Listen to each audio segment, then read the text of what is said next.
Protection নিয়ে মানুষের রোশানল থেকে বাঁচা যায়, কিন্তু সারা দুনিয়ার প্রোটেকশন নিয়ে আল্লাহর রোশানল থেকে বাঁচা যায় না।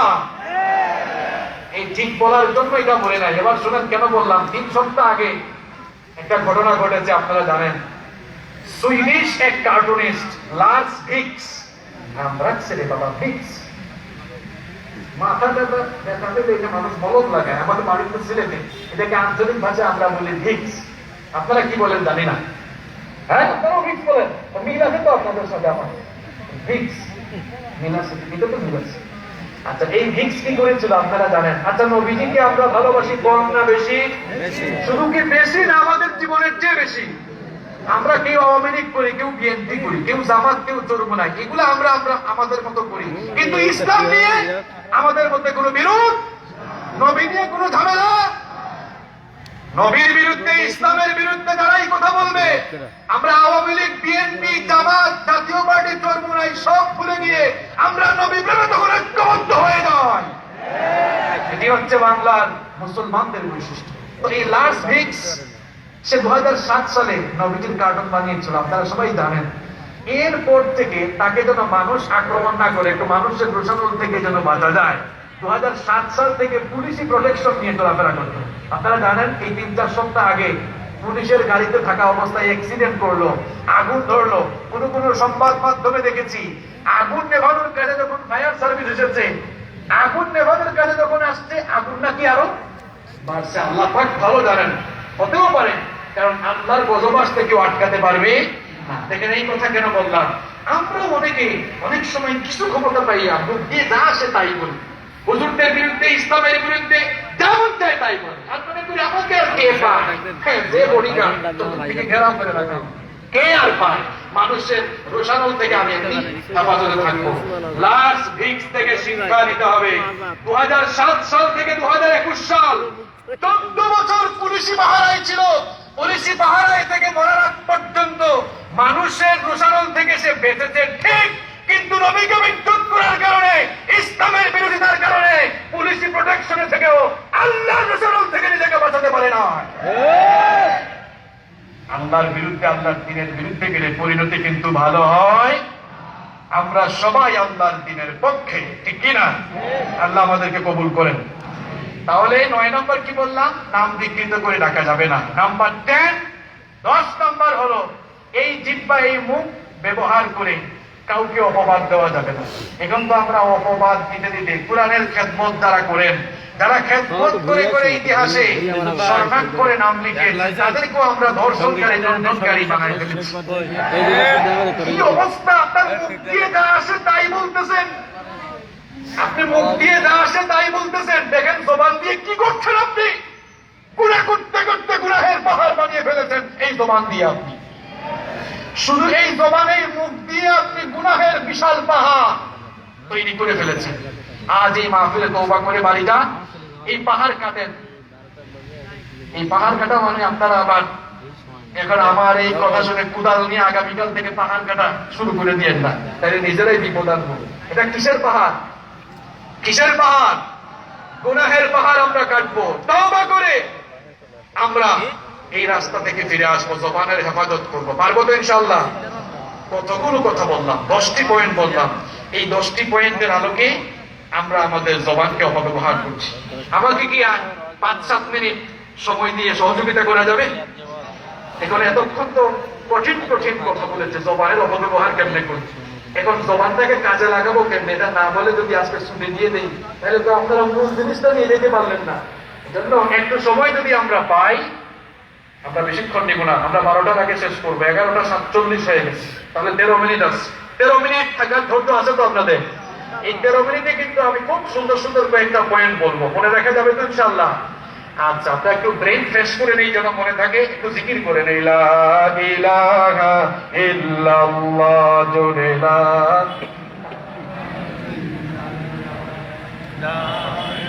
মোহাম্মদ, লা ইলাহা ইল্লাল্লাহ, লা ইলাহা ইল্লাল্লাহ।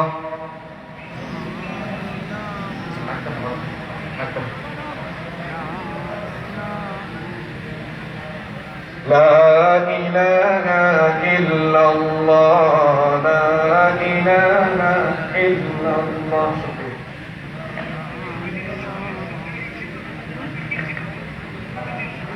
লা ইলাহা ইল্লাল্লাহ মুহাম্মাদুর রাসূলুল্লাহ সাল্লাল্লাহু।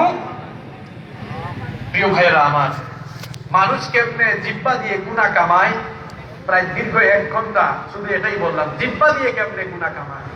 এবার এই জিহ্বা দিয়ে কেমনে আপনি নেকির পাহাড় বানাবেন, এই জিহ্বা দিয়ে আপনি কেমনে নেকির পাহাড় বানাবেন, সেটাই আপনাদেরকে শোনাচ্ছি। আমরা মন ভরে শুনবো ইনশাআল্লাহ, শুধু মন ভরে শুনবো আর আমল করবো না, এটা কি হয়? আমরা আমলও করবো ইনশাআল্লাহ। এতক্ষণ শুনলাম জিহ্বা দিয়ে গুনার পাহাড় কেমনে হয়, এবার আমরা শুনবো জিহ্বা দিয়ে নেকির পাহাড়ও কেমনে বানানো যায়। আমরা জিহ্বা ব্যবহার করে নেকির পাহাড় বানাবো ইনশাআল্লাহ। 1 নাম্বার, এই জিহ্বা দিয়ে কালামের আগে সালাম, কালামের আগে আসসালামু ক্বাবলাল কালাম, কথা বলার আগে সালাম দিবেন, যারে পান সালাম দিবেন। বলবেন হুজুর নেকির পাহাড় কেমনে হবে? দেখেন নেকির পাহাড়টা কেমনে হয়। নবীজি বলেছেন, কেউ যদি বলে আসসালামু আলাইকুম, ফেরেশতা সাথে সাথে 10টা নেকি লিখে। কেউ যদি সালামটা আরেকটু বাড়ায়, আসসালামু আলাইকুম ওয়া রাহমাতুল্লাহ, ফেরেশতা 20 নেকি লিখে। কেউ যদি সালামটা আরেকটু বাড়িয়ে দেয়, আসসালামু আলাইকুম ওয়া রাহমাতুল্লাহি ওয়া বারাকাতুহু, ফেরেশতা 30টা নেকি লিখে দেয়। প্রত্যেক দিন 100 মানুষকে সালাম যদি দিতে পারেন, দেখি আপনারা হিসাব নিকাশ কেমন বুঝেন। তাহলে 100 গুণ 30 কত হইল? না 300 হয় না, 3000 হয়।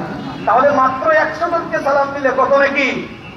আমরা 100 না, আমরা আজকের মাহফিলে থানাঘাটা আমিনিয়া মাদ্রাসা ময়দানে আজ আমরা সিদ্ধান্ত নিলাম প্রত্যেকদিন হাজার হাজার সালাম দিব ইনশাআল্লাহ। সালাম দিলে খালি নেকি হয় না, সালামের 4টা লাভ আছে, উপকার 4টা আছে। কয়টা? সালাম দিলে কয়টা লাভ হয় শুনতে চান তো? 1 নাম্বার, সালাম দিলে সওয়াব হয়। সওয়াব কেমনে হয় সেটা বললাম। 2 নাম্বার, সালাম দিলে দোয়া বিনিময় হয়। সালাম দিলে কি বিনিময় হয়? আচ্ছা, আপনি একজন ভাইকে বললেন হাই, হেই, গুড মর্নিং।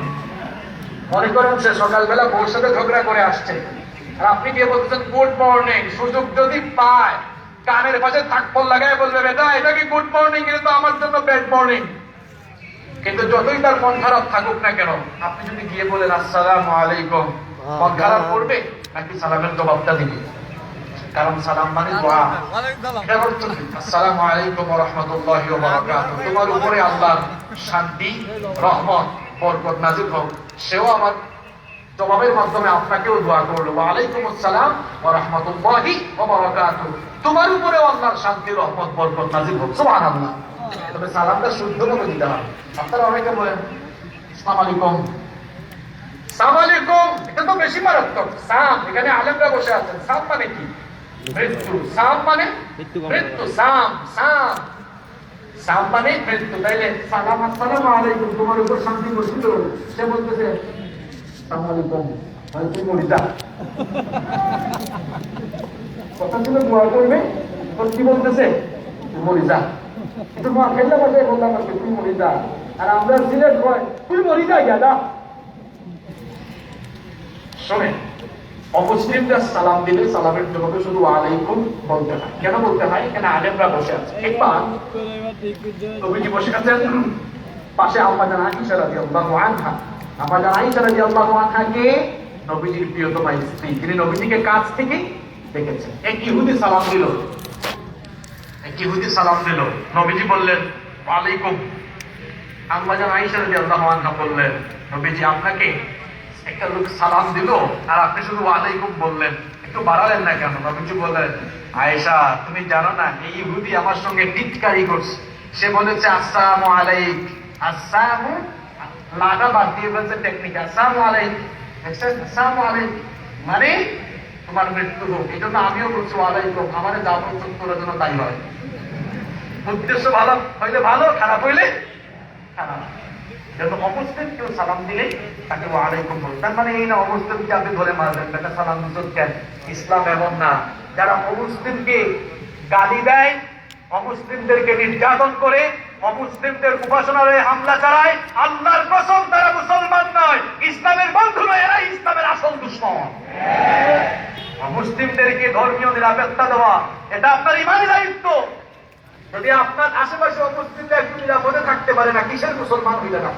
এটা কিছুদিন আগে আমাদের দেশে যা ঘটনা ঘটলো দুঃখজনক না, এটা কেউ কখনো করবেন না। আল্লাহর ওয়াস্তে অমুসলিমদেরকে গালি দিয়েন না, তাদের উপাসনালয়ে হামলা চালাইয়েন না। হামলা চালানো দূরের কথা, পারলে তাদেরকে পাহারা দিবেন, নিরাপত্তার ব্যবস্থা করবেন। এই দীক্ষা, এই শিক্ষা আমাদেরকে ইসলাম দিয়েছে। পারবো তো ইনশাআল্লাহ? আপনারা তো খুব আবেগী। ঘটনা ঘটে কুমিল্লায়, ভাঙ্গাভাঙ্গি হয়, চাঁদপুরে সাতক্ষীরা। পাইছেনটা কি আপনার? এই দেশে প্রশাসন আছে না? দেখেন প্রশাসন ব্যবস্থা নেই কিনা। নিয়েছে, করছেও। এক জায়গায় ধরলো, আপনি আরেক জায়গায় দাঙ্গা হাঙ্গামা লাগাই দিলেন। এগুলোর কারণে সাম্প্রদায়িক দাঙ্গা বিশৃঙ্খলা বাড়ে না কমে? আমরা বিশৃঙ্খলার পক্ষে না শান্তির পক্ষে? তো শান্তি কি এমনি হয়? যে ইমানি জজবা আপনি দেখান, বাপরে বাপ। এটা ঘটনা ঘটেছে, এই দেশের সরকার প্রশাসন আছে না নাই, সহযোগিতা করে। আমরা বিশৃঙ্খলার পক্ষে নয়, শান্তির পক্ষে। আল্লাহ আমাদেরকে বুঝার তৌফিক দান করেন। তাহলে সালামের উপকার কয়টা জানি বলছিলাম? 1 নাম্বার, সালাম দিলে কি হয়? সওয়াব হয়। 2 নাম্বার, সালামের মাধ্যমে দোয়া বিনিময় হয়। 3 নাম্বার, সালাম দিলেই বরকত হয়। সালাম দিলেই কি হয়? বরকত হয়। কারণ সালামে বরকত একটি শব্দ আছে না নাই? আসসালামু আলাইকুম ওয়া রাহমাতুল্লাহি। আপনি দোয়া করেন বরকত নাযিল হোক। আর আনাস রাদিয়াল্লাহু আনহুকে নবীজি একদিন বলেন, আনাস তুমি যখন ঘরে ঢুকবে তখন সালাম দিবে, কারণ এই সালাম তোমার আর তোমার ঘরের মানুষের জন্য বরকত নাযিল হওয়ার কারণ হয়ে যাবে। সুবহানাল্লাহ। তাহলে সালামের 3 নম্বর উপকার, সালাম দিলে কি হবে? বরকত নাযিল হবে। নাম্বার 4 এবং সর্বশেষ হচ্ছে এই সালামের 4 নম্বর উপকার হলো, সালাম যে ব্যক্তি দিবে তার এবং যে ব্যক্তি তার ঘরের মানুষকেও সালাম দিবে, ওই ঘরের সব মানুষদের জিম্মাদার হয়ে যাবে। সুবহানাল্লাহ। এত নেই। তাহলে সালাম বেশি বেশি দিবেন না সালাম নিবেন? আপনারা তো দেন না, দাঁড়ায় থাকে, আমি দিব কেন? আমি সমাজের বিশিষ্ট মানুষ, মুরব্বী দেখো না, দাঁড়িয়ে দাঁড়িয়ে সাদা হয়ে গেছে। এক মুরব্বী চৌরাস্তায় দাঁড়িয়ে আছে, কিছু যুবক যাচ্ছে হেঁটে, সালাম দেয় না। তার বাপের নাম কিনি, সালাম দিলি না কেন? দেখা আটক কাটার সুযোগ নাই। চাচা আপনি সালাম দিলে কি হইতো? আপনি যদি সালামটা এই যুবকদেরকে দিতেন, এমন লজ্জা পাইতো, আপনাকে পরের দিন দেখলে 2 কিলোমিটার দূরে দেখলে হেরেরই থাকতো, বাপরে টাকা কিন্তু সাংঘাতিক, পাইলেই সালাম দেয়, আমি আজকে আগে দিব, ঠিক কিনা? তাহলে তাকে না ধমকাইয়া যদি নিজেই সালাম দিতেন, একদিকে তারে সালাম দেওয়ার কারণে আপনি বেশি সওয়াব পেতেন, অন্যদিকে সে আপনার কাছ থেকে সালামের ট্রেনিংটা পেয়ে যেত, ঠিক কিনা? তাহলে আমরা সালাম দিতে পারবো তো? আমরা এখন কথা বলছি আলোচনার শেষ দিকে। প্রথম দিকে কথা বলেছি জিহ্বা দিয়ে কেমনে মানুষ গুনার পাহাড় তৈরি করে, এখন কথা বলছি এই জিহ্বা দিয়ে কেমনে নেকির পাহাড় বানানো যায়। 1 নাম্বার, কালামের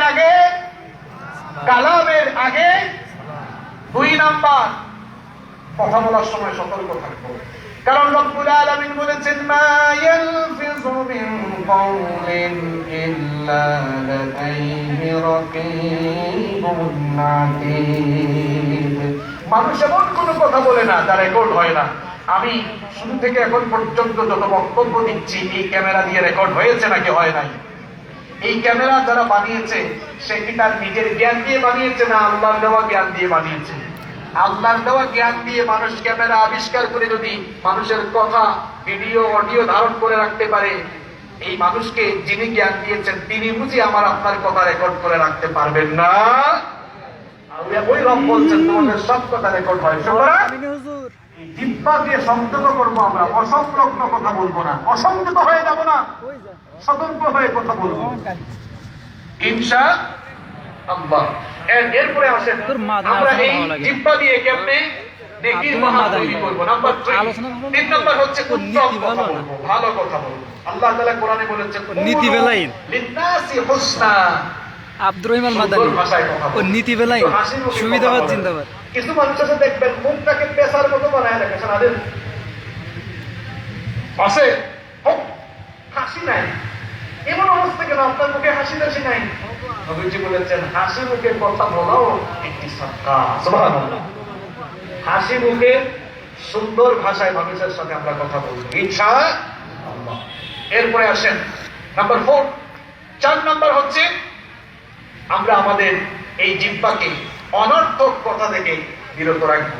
কারণ মুমিনের স্বভাব হলো ওয়াল্লাযীনা হুম আনিল লাগwi মুআরিদুন। আল্লাহ তাআলা বলেছেন মুমিন তো তারা, those who avoid vain talk, যারা অনর্থক কথা থেকে নিজেদেরকে হেফাজতে রাখে। তাহলে আমরা এই জিহ্বা দিয়ে অনর্থক কথা বলবো না, ইনশাআল্লাহ কাজের কথা বলবো, দরকারি কথা বলবো। এখন তো আমরা আপনাদের এলাকায় টঙের দোকান আছে, আপনাদের এলাকায় মনে হয় অন্য কিছু বলি, তাই এই যে গ্রামে গঞ্জে চায়ের কিছু দোকান ছোট ছোট থাকে না, চায়ের স্টল বলেন আপনারা। এখন বাংলাদেশের সেকেন্ড পার্লামেন্ট হলো ওই চায়ের দোকানগুলো। দোকানে যে চা বিক্রেতা সেই স্পিকারের ভূমিকায় থাকে, সবাইকে চা দেয়, আর যারা চা খুব চা খায় এরা সবাই সাংসদের ভূমিকায় অবতীর্ণ হয়ে সবাই তখন আশপাশে কি হয়, যত হাবিজাবি অনর্থক কথা সব সেখানে বলে, আছে না নাই? এটা মুমিনের স্বভাব, এগুলো থেকে আমরা বিরত থাকবো ইনশাআল্লাহ। নাম্বার 5 নাম্বার হচ্ছে গাধার মতো কথা বলবো, গাধার স্বরে কথা বলবো না, নম্র হয়ে কথা বলবো। লুকমান আলাইহিস সালাম, লুকমান হাকিম, তিনি তার ছেলেকে কিছু সুন্দর উপদেশ দিয়েছিলেন। তার মধ্যে এই উপদেশটাও দিয়েছিলেন যে বাবারে নম্র ভাষায় সুন্দর ভাষায় কথা বলবে।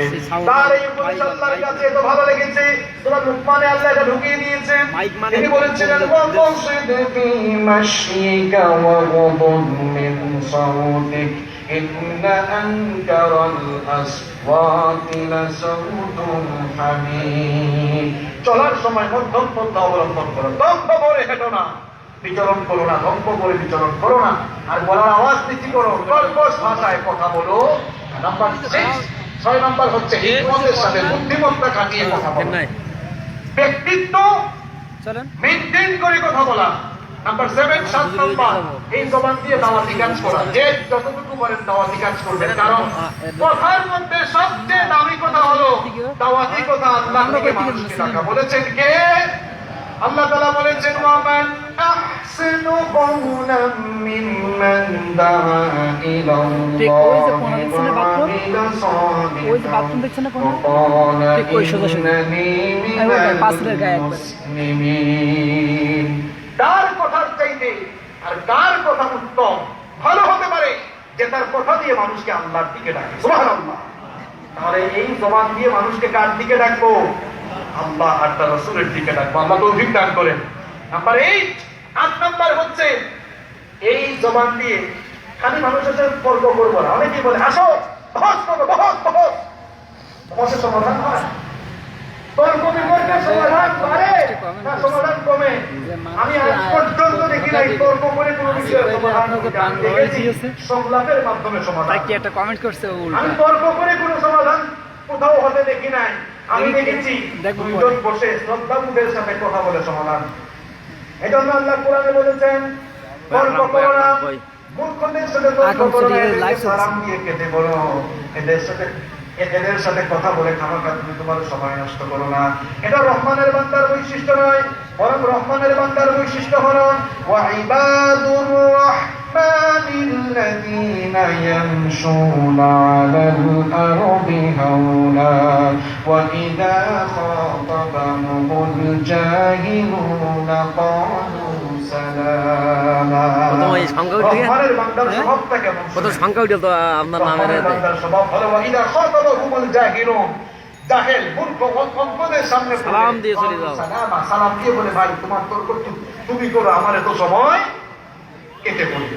এরপরে নাম্বার 9, আমরা জিহ্বাকে কেমনে কাজে লাগাবো, জিহ্বা দিয়ে নেকির পাহাড় কেমনে আমরা করবো। নাম্বার 9 নাম্বার হচ্ছে, এটা আমার মা বোনদেরকে নিয়ে বলতে চাই। মা বোনরাও তো শুনতেছে তাই না, ইউটিউবের দ্বারা শুধু মা বোনদের উদ্দেশ্যে কথা বলা দরকার।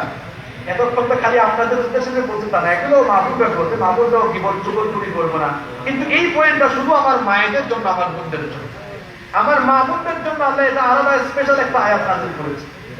এই মুখ দিয়ে মায়েরা বোনেরা যেন পরপুরুষের সাথে কোমল ভাষায় নরম ভাষায় কথা না বলে অর্ডারটা দিয়েছেন কে? অনেকে আছে নিজের জামাইয়ের সাথে সুন্দর করে কথা বলেন, ঘরে কাজ করছে হাজবেন্ড, অফিসে গিয়েছে, ব্যবসায় গিয়েছে, ফোন দিয়েছে, এ বলছে বউ কি করো, জানো না কি করতেছি, কাজ করতেছি।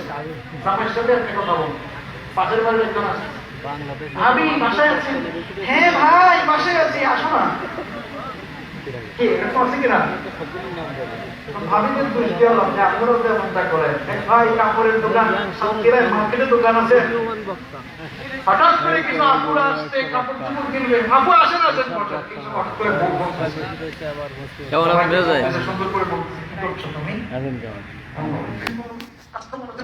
লাইভ চালাচ্ছিলেন তাই না? লাইভ চালাচ্ছিলেন। আসে আসে এবারে শুনি আপু, বহুত জন ছিল, বাবুর বোন। আপু এটা আপনাকে মানাবে, আপুকে মানায়, তোমার বউকে বুঝি মানায় না। তুমি আপুর থেকে ছুটিয়ে 2 মিনিট বউকে বলো আমি ভবিষ্যতে ঠিক আছে ভালো আছি আমি, 2 মিনিট সময় দেন, এত কষ্ট করে আপনার জন্য রান্না বান্না করে এত টেক কেয়ার করে আপনি মনে 2 মিনিট হাসি মুখে কথা বলতে পারেন না? মুখের ভাষা দিয়ে অনেক কিছু জয় করে ফেলা যায়, মুখের ভাষায় গরমকে নরম বানিয়ে দেওয়া যায় কি যায় না?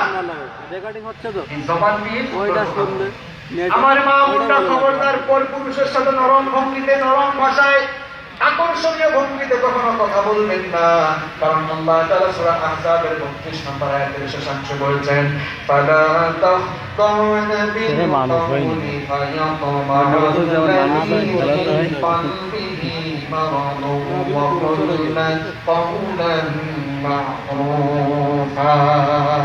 আল্লাহ তাআলা বলছেন পর পুরুষের সাথে কোমল ভঙ্গিতে কথা বলো না, কারণ যাদের অন্তরে রোগ আছে সে প্রলুব্ধ হতে পারে, ফিতনায় জড়িয়ে যেতে পারে। এই জন্য পর পুরুষের সাথে কোমল ভাষায় কথা বলা যাবে। ভাইরা যারা আছেন ওয়াইফকে নিজের বিবিকে বলবেন যে পরিচিত সাউন্ড একদম ভালো হয়, পরিচিত কেউ বাজে সাউন্ড ফোনটা রিসিভ করো, কারণ কথার আরেক নাম লতা, কথার আরেক নাম এখন তারিখ নেই। কথার নাম লতা। মনে করে বক্তার ওয়াজ সাউন্ডের কাছে সাউন্ড তো ঠিক না, কথার নাম কি হয়ে যাচ্ছে? এর ভেতরে তো ভালো সাউন্ড নেই। আমার বোনেরা কখনো হাজবেন্ডের ফোন রিসিভ করবেন না, হাজবেন্ডের ফোন রিসিভ করবেন না, তবে হাজবেন্ডকে দেখে দেখে রাখেন, কেয়ার করেন, এটা আপনি করতে পারেন, এটা আপনার অধিকার, কিন্তু পর পুরুষের সাথে আকর্ষণীয় ভঙ্গিতে কথা বলবেন না। আল্লাহ আমাদেরকে তৌফিক দান করেন। তাহলে এই কয়টা পয়েন্ট বললাম? 9টা, আর বাদ বাকি 10টি পয়েন্ট আমি শুরুতে বলেছিলাম যেগুলোর কারণে অপব্যবহার হয়, এগুলো একটু উল্টাই দিতে হবে। 10 নাম্বার, মিথ্যা বলা যাবে না, জিহ্বা দিয়ে সবসময় সত্য কথা বলতে হবে। 11 নাম্বার, গালিগালাজ করা যাবে না। 12 নাম্বার,